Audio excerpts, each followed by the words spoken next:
Assalamualaikum warahmatullahi wabarakatuh. Perkenalkan, nama saya Muhammad Syahriza, NPM 28260.188. Pada kesempatan kali ini, saya akan mempresentasikan, mind mapping saya yang berjudul Cardiovascular System.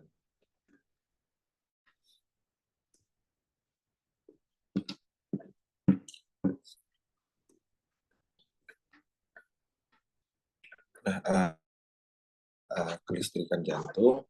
Nah, kelistrikan jantung itu terbagi atas tiga. Yang pertama itu SA node atau nodus SA.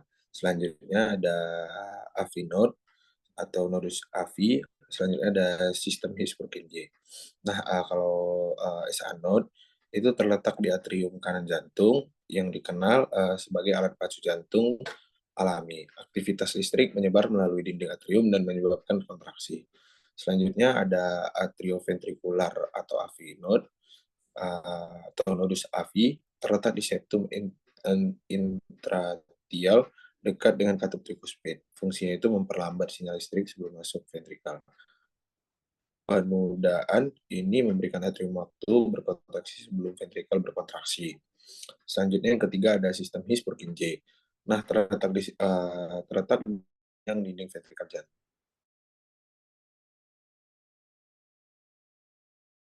dan menyebabkan kontraksi.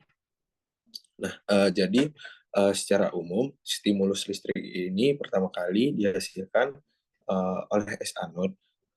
SA node itu menghasilkan rangsangan listrik secara teratur antara 60 sampai 100 kali per menit dalam kondisi normal.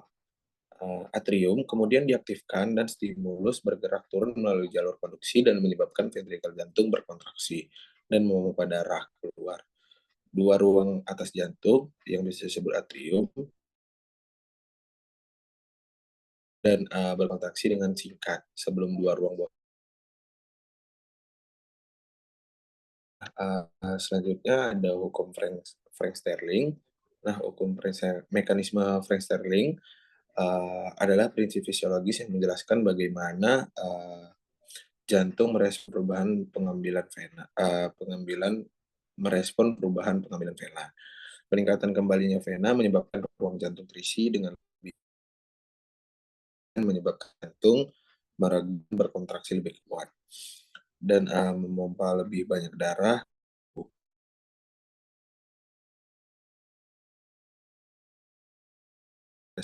Yang pertama kali menggambarkannya pada tahun 1899. Nah, selanjutnya ada anatomi dari jantung. Yang pertama itu ada morfologi dari jantung. Otot jantung adalah otot berongga yang berbentuk menyerupai piramida atau kerucut atau bunga pisang. Berat jantung itu sekitar 300 gram, kisaran 220 sampai 360 gram. Untuk letak jantung sendiri, jantung berada di rongga toraks antara dua paru dan di belakang tulang sternum. Terletak di mediastinum, khususnya di mediastinum tengah, lebih banyak menghadap ke kiri daripada ke kanan. Selanjutnya 2/3 jantung berada di sebelah kiri sternum. Apex atau puncak jantung berada di interkosta ke-5 atau tulang krusuk ke-6. Selanjutnya dasar jantung berada di level interkosta 2-3. Selanjutnya ada lapisan pembungkus jantung. Nah, lapisan pembungkus jantung ini terdiri dari perikardium. Nah, perikardium ini adalah kantung berdinding ganda yang dapat mengambang dan mengerut, serta membungkus jantung dan pembuluh darah besar. Ada juga perikardium fibrosum dan perikardium serosum. Selanjutnya dinding jantung. Dinding jantung itu terbagi atas tiga. Yang pertama itu ada epikardium. Epikardium ini lapisan yang paling luar dari dinding jantung. Selanjutnya ada miokardium, lapisan yang bagian tengah. Selanjutnya endokardium. Endokardium lapisan paling dalam di dinding jantung. Selanjutnya ada ruang jantung. Nah, ruang jantung ini terbagi atas 4, yaitu atrium dextra, atrium sinistra, dan ventrikel kiri, ventrikel dextra, dan ventrikel sinistra. Selanjutnya ada katup jantung. Katup jantung itu terbagi atas 2. Yang pertama ada katup semilunar, terdiri dari katup aorta dan katup pulmonal. Selanjutnya ada katup atrioventrikular yang terdiri dari katup bikuspid atau biasa disebut katup mitral dan katup trikuspid. Selanjutnya ada perbedaan antara arteri dan vena. Nah, untuk perbedaannya, kalau untuk sifat dinding, kalau yang arteri itu tebal, kalau yang vena itu tipis dan kurang elastis. Kalau yang sifat arah alirannya itu, arteri itu meninggal ke jantung, sedangkan vena itu menuju ke jantung. Kalau tekanannya itu arteri lebih kuat, jika terpotong darah akan memancar. Kalau yang vena itu lebih lemah ya, jika terpotong darah akan merembes. Selanjutnya kalau yang dari darah, kalau arteri itu banyak mengandung oksigen kecuali di paru-paru, sedangkan kalau vena banyak mengandung karbon dioksida kecuali yang di paru-paru. Selanjutnya ada letak kalau yang arteri itu lebih ke dalam bagian tubuh, sedangkan kalau vena itu di dekat permukaan-permukaan tubuh. Selanjutnya untuk klep hanya ada di satu pangkal, sedangkan yang vena itu banyak di sepanjang pembuluh.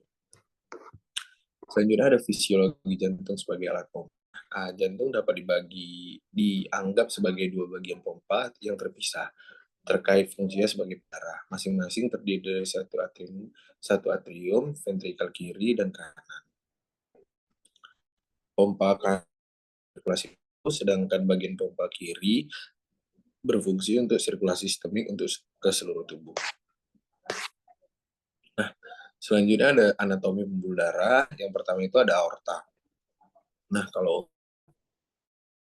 aorta ascendens itu isinya ada perikardium fibrosa dan yang ada di letaknya di sana. Selanjutnya ada lengkungan aorta, kelanjutan dari aorta ascendens yang terletak di belakang manubrium sternum. Selanjutnya ada aorta descendens terletak di mediastinum posterior. Selanjutnya ada aorta abdominal. Selanjutnya ada tractus pulmonalis, membawa darah beroksigenasi dari ventrikel kanan ke paru-paru. Panjangnya itu sekitar 5 cm, batas anterior, ruang sternum, ujung 2 interkostal kiri. Berdetak ke posterior, naik ke aorta, arteri koroner, kiri memberi atrium kiri. Selanjutnya ada vena cava superior, membawa darah dari ekstremitas atas yang dibentuk oleh penyatuan dua vena.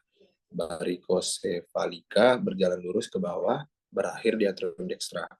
Selanjutnya ada vena cava inferior, terbentuk di perut dan menembus sentrum tendineum diafragma pada tingkat vertebra toraks ke-8, hampir bermuara di bagian terendah atrium kanan.